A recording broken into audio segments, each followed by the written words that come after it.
Okay. Hi, everyone. I'm Kathryn Cook. I'm a developer at the Grand Rapids office of Configura, and I've been here over 3 years now.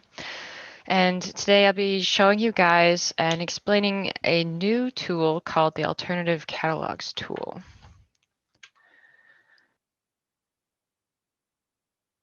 Okay, so what is it? It is a library lim that you can use to switch between mutually exclusive product catalogs.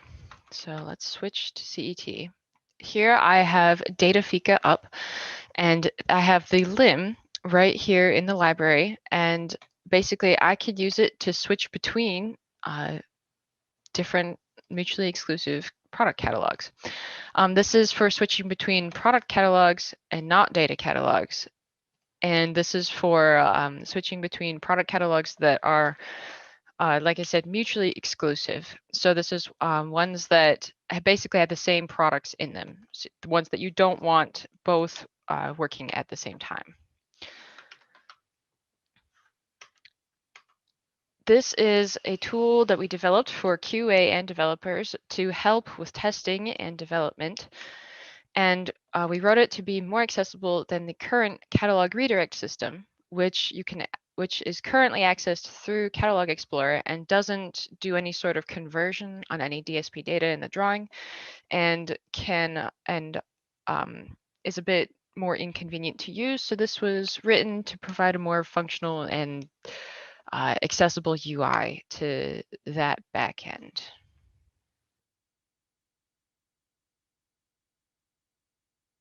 So how is this useful? One of the main reasons that we wrote this was to be able to test test data that's in a catalog update before you release the catalog update, so you can make sure that the data it works and that it's all correct and that it affects your snappers properly, and that you can also test out data migrations before they're released. If you've never heard of the term data migrations, here is an example. So in this example, catalog A and catalog B are two product catalogs, and they have the same products in them, but catalog B has a bunch of updates in it. Some things needed to change in catalog B, and so now the data that used to point to catalog A now needs to be updated also. As let's see. So as you can see, the part number changed, whether because the product name changed or the product moved to a different product line or something else. So it's the same product, but the part number changed. Additionally, the feature order changes. So one of the features was removed. Maybe it was irrelevant, it wasn't offered anymore, something of the sort. A feature added. This feature, I guess it counts as being added since it was added as a sub-feature to D, and a feature changed levels in the tree. So this will affect the data because the feature indexes will all be different. Feature D would be 0, feature E used to be 1, but now feature F is going to be at index 1. This option will have to go and be a sub-feature of D. Basically, you gotta migrate all this data so that it works when it points to here. Otherwise, the data structure is just gonna be all wrong. So you need a way to test this to make sure it's fine before you release it out to users. You also might need an option code change, or an option might be removed. There are other types of migrations. These are just some of the most common examples. You can also use this tool to work in a different catalog. So if your data catalogs are in an ABC system, you could flip back and forth between them, work in a different one, test it out, write code for a different one than what specifically might be released at the moment or what the catalog devs might be working on. And you can also use it. This is not, I don't have a functional example set up for this because Fika doesn't have a region-based catalog, but you could use it to to point to a product catalog that might be slightly different depending on what region you are working in.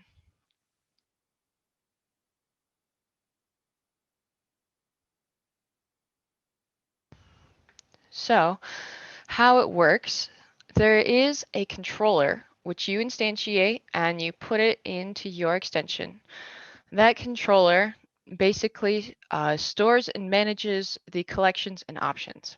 An option is a basically all the information pertaining to a product catalog. So test catalog A, it would contain that catalog's code, its portfolio number, the file name, all that information about it that that you would need to know in order to flip between them.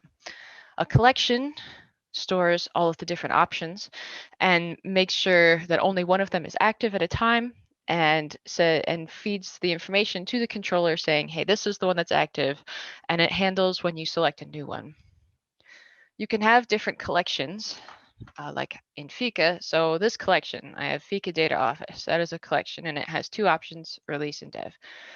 My migration test collection has two options, A and B, and these two collections also have their options here. So and then all of your collections go into the controller, and the controller manages them and also feeds the correct information to the UI so that the UI properly reflects which ones are set to be active and which ones are available to choose.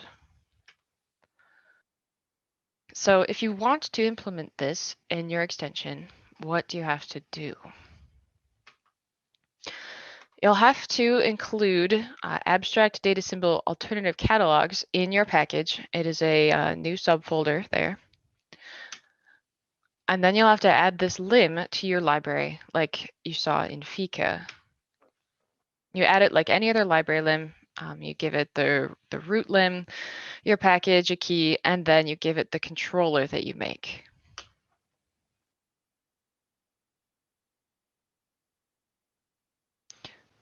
Then you'll need to create your collections and your options and make sure to add them to your controller.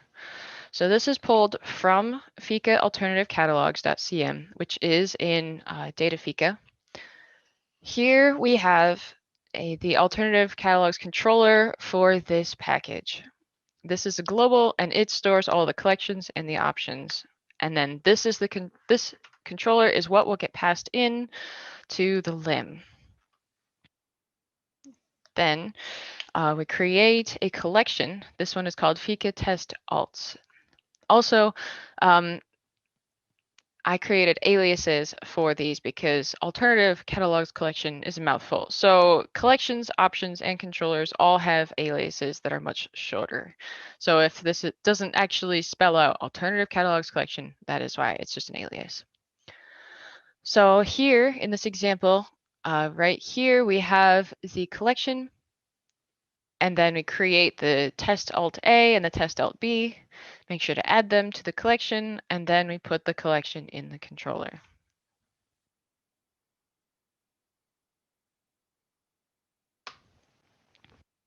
Two other things you can do to customize this tool are rebuilding your library. So if your library, maybe your library is auto-built from the catalog that's currently active, and it needs to be rebuilt now that you've switched between catalogs.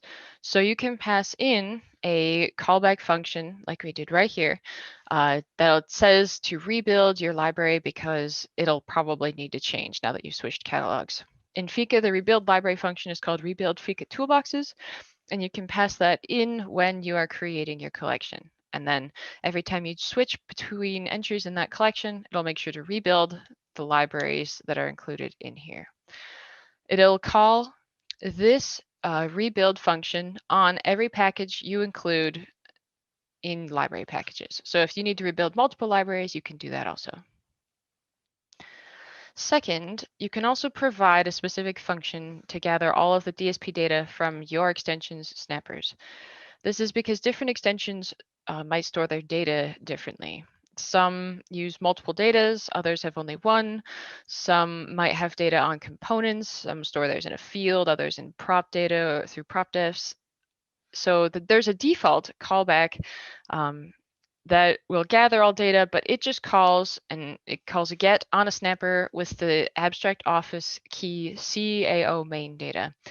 that's the default, but if that's not going to properly gather any data that will need to be converted on your snappers, you can provide your own callback right here and just make sure it returns, like if you run it on one of your snappers, it'll gather and return all the data that you want this tool to affect.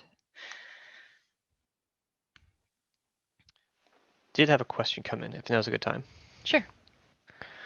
So the question was, could you limit which catalog variants are available based on something like user channels to restrict some user from being able to select the wrong catalog, for example?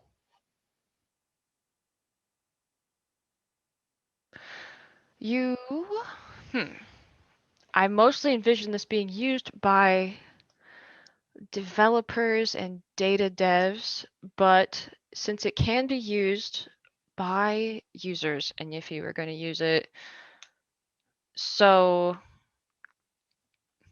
yeah, I can see you being able to do that. I did not write an example for it, but I believe it would be possible. You'd have to,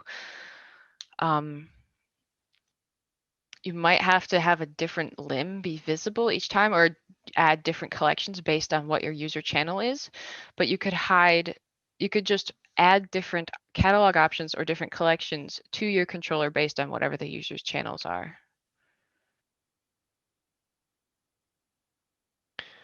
And I think we have one who wants to ask a question. Okay, Brandon, you should be able to unmute yourself now. So I have a question about the data migration part of this presentation, if now's a good time to ask that. Sure. I will be talking more about it. Oh, okay. I will be showing full examples of it. Okay, excellent. So maybe I can wait to ask this question. Sure. Feel free to ask again after I've shown those if I don't show enough or if you have more questions still. Okay, cool. Thank you. Yeah. Okay. Any other questions for now?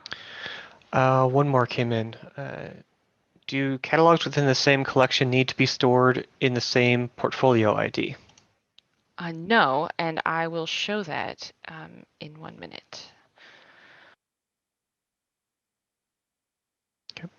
Okay, if there aren't any more, I will continue on. Feel free to ask again at the end if I have not answered any. Would you prefer if we held questions till the end? We can do that too. No, it's just fine. I'll let you know if I'm going to answer it. Okay, so if you continue on, what do you need to do? This is probably the most complex part of like putting this tool and making use of it in your extension. A data proxy is a class on your DSP data. It's a field on there. It is not streamed. So when you create a data or you load a data, it is going to get a proxy put on it by the proxy register. So so this is the Fika data proxy register. I made sure to register my Fika testing data proxy in it. And so now when the proxy is this proxy register is deciding, hey, what data proxy am I going to put on my data? It's going to put on the Fika testing data proxy if it's necessary. You can do a more complex intelligent check than what's the part number. I just did this as a quick example because my test catalogs are very, very bare bones.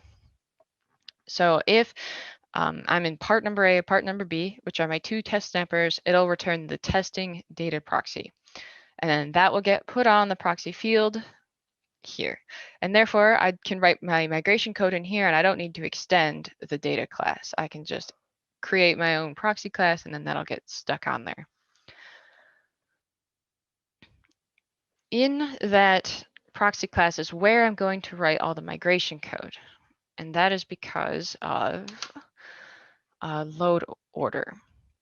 So when you're loading a drawing, first it's going to do all your load failed code, and then it's going to go through loaded 0 of every object that gets streamed in.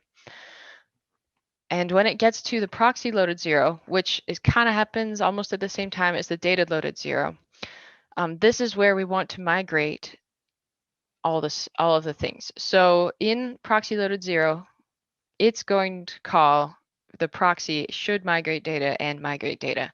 And we need this to happen before loaded one in case, because before it gets here, it's going to try to verify the state of its data and set anything that is not accurate using verify and set cell options. So we need it to happen before loaded one. And it can't go in the snapper loaded 0 because the proxy and data at this point don't know what their snapper is. They might get loaded before the owner snapper, so it doesn't. Neither of them actually know what their snapper is. So all this migration has to happen in the proxy or the data. But I put it all in the proxy, so I don't have to actually extend the data class. I can just have my one abstract office DSP data class.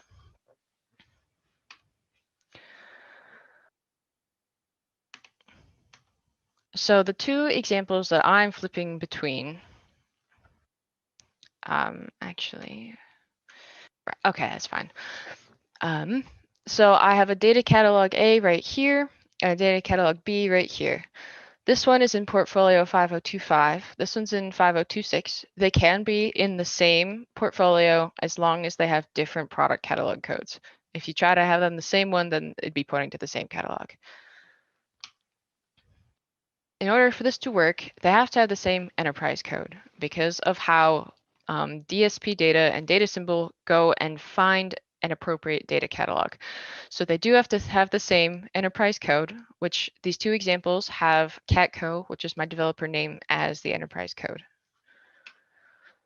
The products that are going to be affected between any migrations or flipping between catalogs have to be in both catalogs. Otherwise, it's going to try to convert it to something that doesn't exist in the catalog that you're now pointing to, and it'll just end up invalid. So case 1 here is this one right here. They are different catalog codes. This one's test catalog A, this one's test catalog B, and they're in different portfolios or CIDs. This one's in 5025 and this one's in 5026. It'll also work if they have the same catalog codes but different CIDs, or the same catalog codes. Oh, this is just the same one. Oh no, same product catalog codes, different CIDs, or vice versa. It basically just will not work if you have the same product catalog codes and the same portfolios, because then it would just be the same catalog. And yes, so all of these situations will work, and you just need to meet all these requirements in order for this tool to successfully convert between catalogs.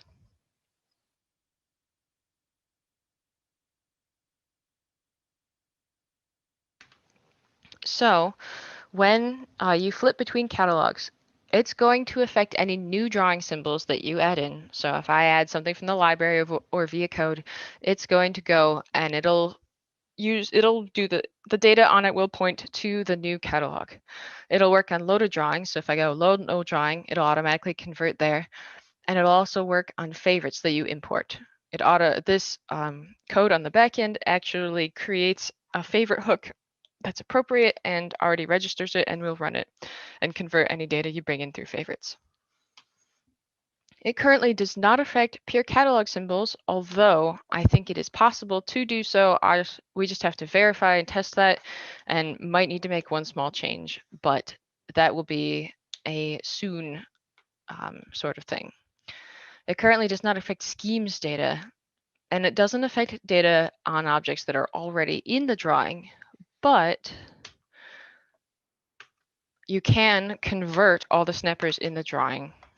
So that's this button right here. So it's not going to automatically convert snappers that are already in the drawing, but you can click this and it'll go and convert any snapper that can be affected by one of these alternative catalog choices. Eventually, we'll be writing and adding an animation that'll let you select and convert on a snapper by snapper basis. So you can just convert one that's currently in the drawing rather than having to do all of them.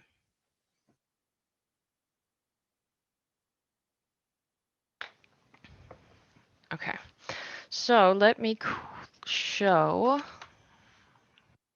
All right, so if I go here, let's see, I have 2 example snappers, so FO test snappers. They they're really basic. They are just some boxes. So I'm going to add one right now.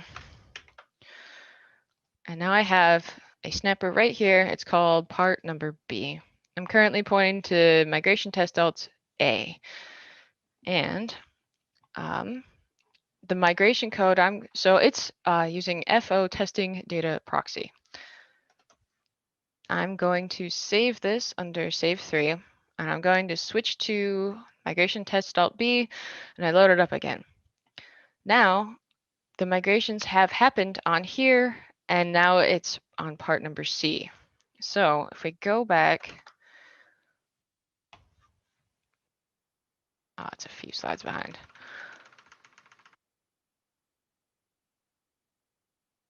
Right, so so this is the example. So it went from part number B to part number C, and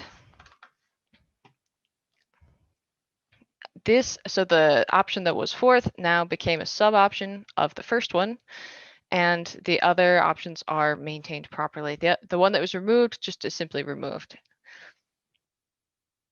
And the migration code for this, in FO testing data proxy, I check should I migrate data. Currently, I have it testing just saying, hey, should you be redirecting? The redirect system is what's being used on the back end. This is not what you would normally use. This most often you would be doing a catalog version check, which I included an example right here. But for this test case, I'm basically doing this so it will always work and always migrate when I want it to. Then, now that it says yes, you should be migrating this data, it's going to go down here, and since I'm doing part number B, I want to migrate part number B. Between part numbers A and B, I have almost every type of migration example except for one, and so because I have done a lot of migration code in my time here. So there are a whole bunch of different examples. We don't really have to go through each one. They're all here as example code for you guys to look at. Each one has an explanation and basically how it works. So this handles the part number change. This handles moving from an option from a different index to be a subfeature. This one, the remove doesn't actually change anything, but you do have to shift F back up to here. And then you have to call verify and set cell options.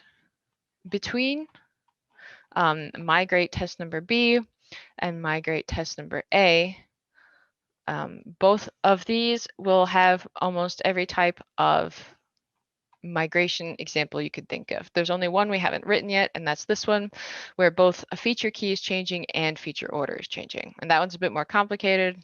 We just haven't written it yet. So this is the migration code that is happening when we load, this snapper, and that is how that is working.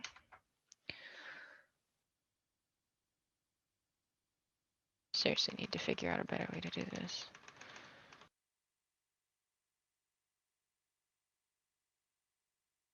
Okay.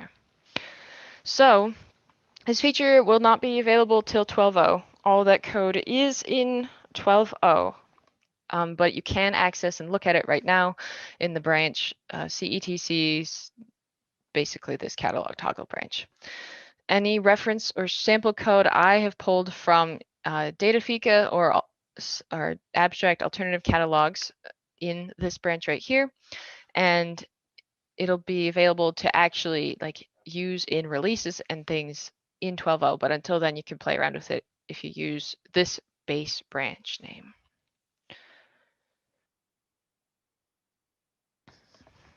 And that is all I have for now. Do you guys still have any questions?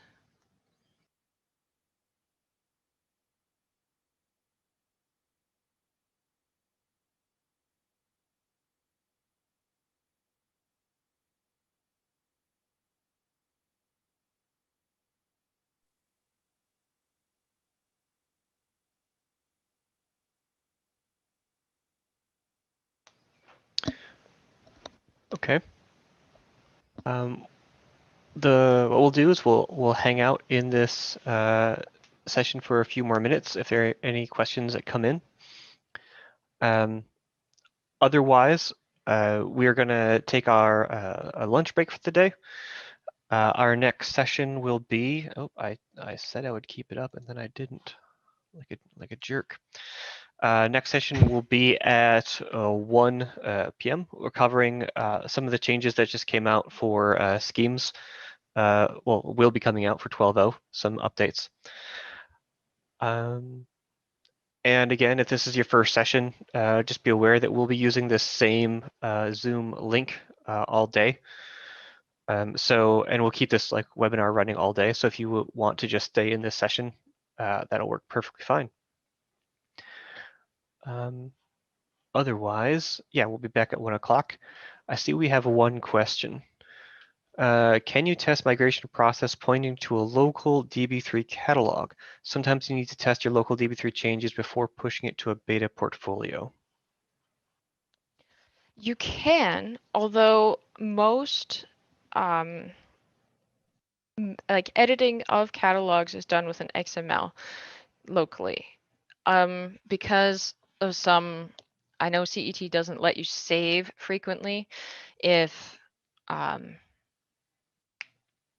you're editing something within a CET dev, the CET dev directory. I know you can't save any local changes to a catalog, but you can if you're working in an XML. And if you're working in an XML, this will not work. This only works with DB3s. If you want to have a local DB3, you'll just have to make sure it gets registered and added to your collections. So this, when you do that, it will, okay,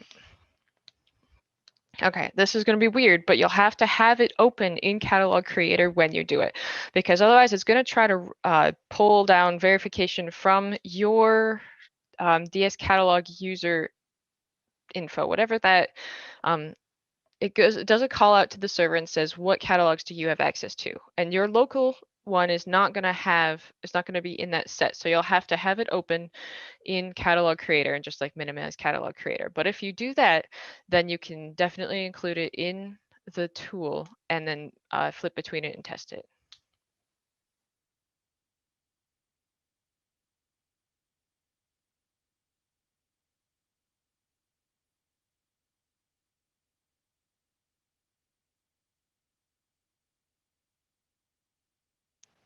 I know if you might want to, if you're doing local changes and you don't want any, if someone else were to publish an update to the portfolio and you don't want your local changes rewritten, I would probably just stick it in another portfolio in your directories and test it there so it doesn't get overwritten if someone pushes a change in the meantime and then it gets overwritten.